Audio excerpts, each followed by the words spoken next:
Каналга катталып, мага жакты деген белгини басып, ой пикири калтырууну унутпаңыз. Чымындай жанды чыркыраткан чындык биз менен. Кейинки сөз Мадумаров Адахан Кимсанбаевичте. Рахмат, урматтуу кесиптештер. Биз бир нерсени баамдадык. Акыйкатчынын баяндамасынан, бул баяндаманы биз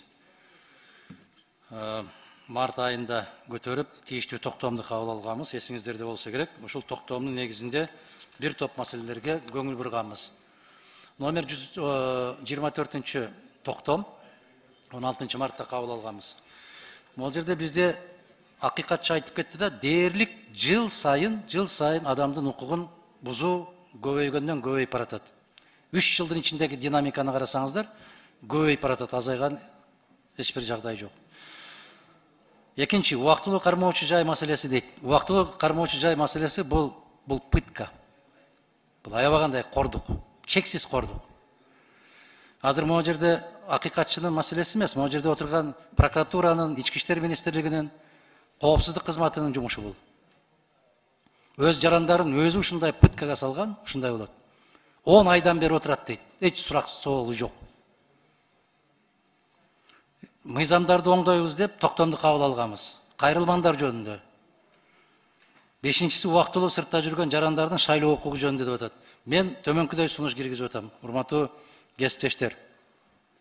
Башкы прокуратурага кайрылып атабыз. Башкы прокуратура өзүнүн укугун өзү коргой албай атат. Баш прокурор өзүнүн укугуна өзү ээ чыга албай атат. Биз көрүп атпайбызбы? Мыйзамдуулук жок, тартип жок деген сөзүм ушундан улам кеткен.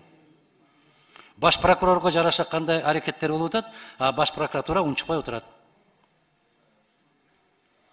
Биз баш прокуратурага тапшырма бергенбиз. Изин суутпай издөө ишин жүзөгө ашырууда укук коргоо органдарынын кызматкерлери тарабынан жарандардын укуктарын кескин түрдө бузулуусу, видео жана аудио жазууларды оперативдүү тарткандардын жарыялагандарды жазага тарткыла деген тапшырманы бергенбиз, урматтуу кесиптештер. Июнь айына чейин маалымат бергиле дегенбиз. Кандай маалымат бере аласыз?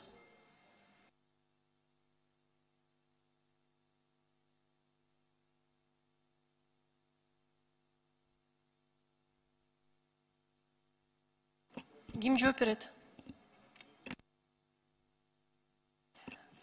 Прокуратуранын өкүлдөрү.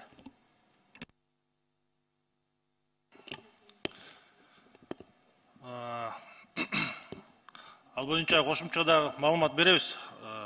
Наработкалар бар, текшерүү өткөн. 1 май райондук 2 кызматкери жоопкерчиликке тартылган. Мен эсимден чыкпаса, дагы толуктап тактап туруп сизге дагы маалымат чогултуп беребиз. 10 секунд кошуп коюңуздар. Качан бересиздер? Ошого так маалымат мына июнь айында деп биздин токтом кабыл алынган. Сиздерге тапшырма берилген. Качан? Тактап берейин, анан тактап айтам сизге датасын.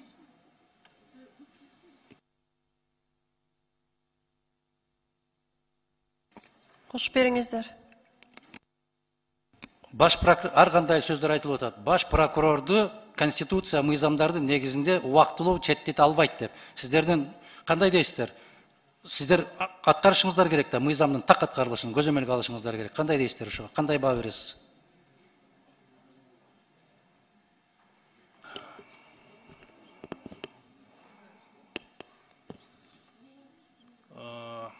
Мен аны комментировать эткенге укугум жок. Чечим кабыл алды, чечимди аткаранга тийишпиз. Мына 2-3 күндөн бери резонанстуу окуялар катталып атат. Бирөөсү жанагы окуучу, мына бул жакта Нурлан мырза айткандай, жанагы аквапарктагы кайгылуу окуя. Экинчиси МЧСтин прапорщиги түнү менен өзүнүн солдатын сабап өтө оор абалда жатат бүгүн ооруканада. Бир туугандары, үй бүлөсү чындык издеп чыркырап барбаган эшиги калбады булардын. Таптакыр көңүл бурулбай атат. Баланын акыбалы оор.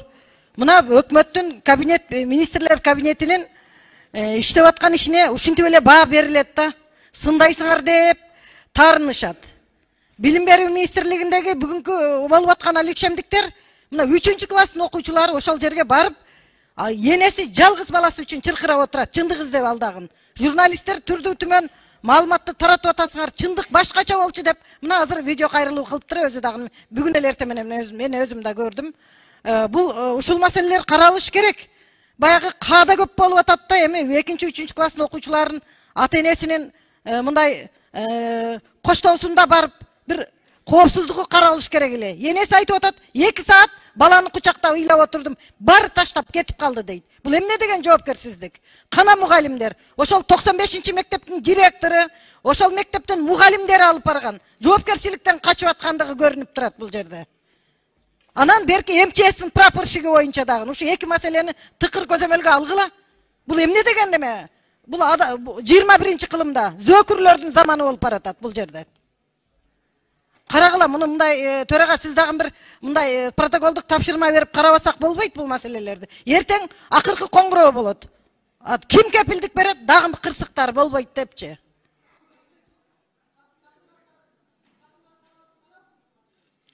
Рахмат.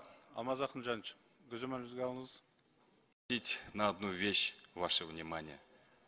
Это мое сугубо скромное личное мнение, нисколько не претендующее на истину в конечной инстанции.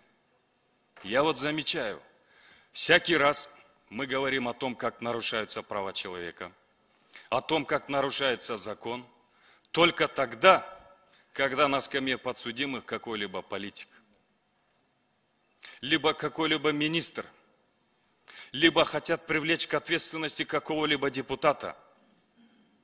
В то время, как сотни тысяч простых карапайым халктын балдары в ожидании приговора суда сидят в тюрьмах СИЗО. Алардын таянары жок. Они неизвестные люди, их никто не знает, у них нет ни денег, ни поддержки и ни крыши. Вот о ком нужно нам с вами заботиться. Политики смогут о себе сами позаботиться. Разумеется, я склонен считать, что повседневная деятельность омбудсмена должен неукоснительно реагировать по каждому политическому вопросу и давать свою правовую оценку. Это императивный мандат, заложенный в законе, это обязанность. Но наряду с тем, жүз миң деген карапайым жарандар, сотни тысяч простых граждан страдают от правового беспредела и годами ждут решения суда, потому что им не на кого положиться. Я хочу обратиться к омбудсмену в своей повседневной деятельности, больше обращать внимание на простых граждан. Суроо берүү үчүн кийинки сөз Мадумаров Адахан Кимсанбаевичке берилет. Рахмат, урматтуу улуттук банктын төрагасы. Бул рекордко кире турган токтом, эң кыска токтом бул, тарыхтагы эң кыска токтом. Мына ошол жоопкерчилиги чектелген Эрнест жана Янг компаниясы дайындалсын. Мындай бир преамбула жокпу бул токтомго?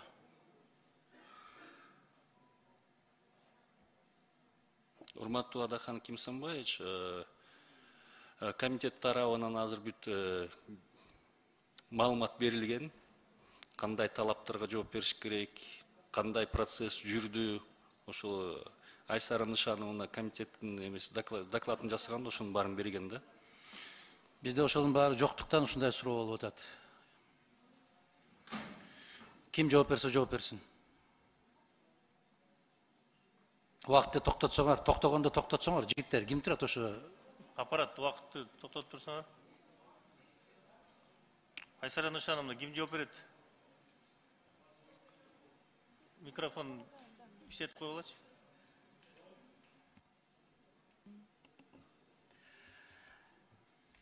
Адахан Кимсанбаевич, жооңузду кайтарып коюңузчу, мен укпай калдым. Кечиресиз. Убакытты кетирбей кармап тургула. Бул биздин жогорку кеңештин тарыхындагы рекорд кое турган эң кыска токтом болуп атат, бир сүйлөмдөн турган. Мына ол Эрнест деген ким, Янг деген ким, эмне үчүн ушуга преамбуласы жокпу бул токтомдун? Бул токтомдун преамбуласы бар. Биз банкка барганыбызда 4 ушундай аудитордук компанияга сунуш келтирилген экен. Биз булар үчөө тең отказ бергендиктен, жалгыз компания болгондуктан биз колдоп келгенбиз. Биз ал компания менен мындай тааныштыгыбыз ошо Нацбанкта болду. Биз өзүбүздүн личный тааныштыгыбыз жок. Улуттук банктагы жооп берип койсо болот буга. Урматтуу Адахан Кимсанбаевич, Айсара Нышанова берген маалыматка да толуктоо катары ушу башынан биз 4 эл аудитордук компанияга чакыруу жөнөткөнбүз. Ушу келип тендерге катышкыла деп. Анын 4 компаниянын ичинен 3-өө баш тартты. Биздин иш графиги өтө жыш депчи. Ошо 4 компаниянын бир компаниясы өзүнүн сунушун берген. Биз ушу тендердик эрежелерге ылайык ошол компанияны баалап, ошонун жеңүүчү катары аныктаганбыз. Сиз азыр айттыңыз 5 жылдан бери ушунун репутациясы ушундай деп. Азыр айтылды 2019-жылы Адилет министрлигинен каттоодон өтүптүр. Болгон 3 жыл болуптур. Кайдан 5 жылдан бери? Урматтуу Адахан Кимсанбаевич, 5 жыл боюнча бул деген 5 жылдан кем эмес эл аралык ушу улуттук банк же борбордук банктардын аудит жүргүзүү тажрыйбага ээ болуш керек да. Ушул компания ушул талапка жооп берет да. Сиздер эч ким катышпаса, жалгыз ушул компания катышканда тендердин өткөнү туура болобу мыйзам боюнча? Ооба. Бул мамилеттик сатып алуулар боюнча дагы биринчи жолу тендер өтпөй калса, экинчи раунд болгон бир катышуучусу болсо да тендер өткөзүлгөн. Калган 3 компанияны айта аласызбы? Калган 3 компания кайсылар? PricewaterhouseCoopers, Deloitte Touche жана Mazars.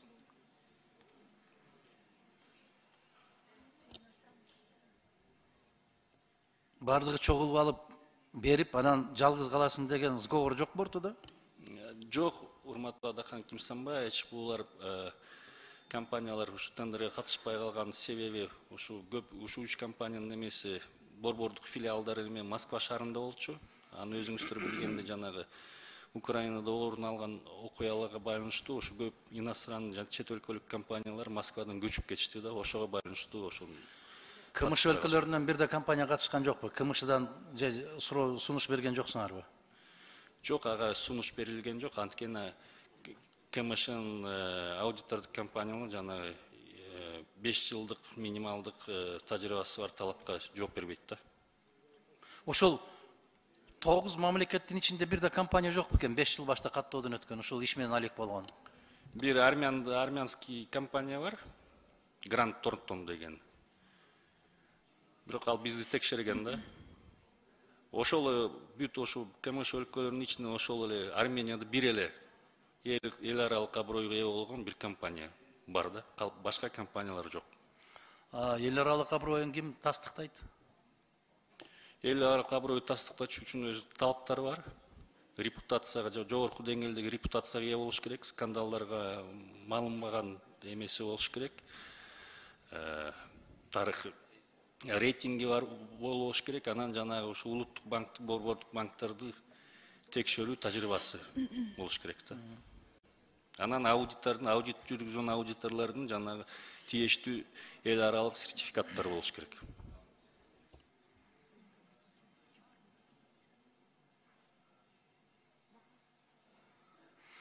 Бул жерде өтө керектүү инсандар экен, ошо тендер комиссиясынын мүчөлөрү.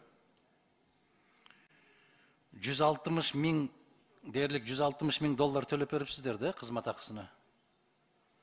156,800. Быйылкыны боло турчуну айтып атасызбы? Ооба. Боло турчу 156,800. Бул канча киши келип текшерет силерди эми? Баш аягы бир 10 киши келет. Демек $16,000 алат экен да, ортодон. Мындай эсеп жалпы жонунан ошондой болуп калат. Канча убакыт эсептешет? Текшеришет? Октябрь айында ишин башташат.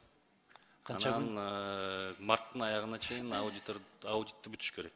Ошондо канча болуп калат? Бир жарым жылча жүрүп калышат да. Алардын баскан турган тамак аш Ким төлейт? Өзүнүн эсебинен. Биз ушу жанагыны сумманы эле төлөп беребиз, аягында болду. Бул Казакстандыкы деп атасыңар да, Казакстанда Эрнест менен Янг деген жигиттер жашайбы экен, Жок, бул Казакстандык эмес, бул филиалы, эң жакынкы филиалы ушу Казакстанга. Өздөрү кимдер? Өздөрү кайдан? Өздөрү бул деген бул эл аралык компания. Кайсы жерде? Офистердин баары бүт ар бир өлкөдө бар. Жок, башкы кеңсеси бар да, кайсы мамлекетке Башкы кеңсеси Америкада болсо керек, Кошмо Штаттарда. Болсо керекпи, же ошол жердеби? Жок, булар юридика жагын ушу кайсы жерде регистрация болгон башкы кеңсеси, Британияда экен. Сиздер иликтешиңиздер керек, айланайындар. Биздин ар бир депутаттын кайсы жерде ким менен чай ичип атат, кайсы жака барып атат, ошондон бери иликтейсиңер. Анан ошол улуттук банкты текшере турган компанияны иликтебейсиңерби? Кайдан туулган, кимдер булар? Урматтуу Адахан Кимсанбаевич, биз сөзсүз иликтейбиз. Ошо Британияда регистрация болуп турду, ошо башкы кеңсеси. Англичандар экен да?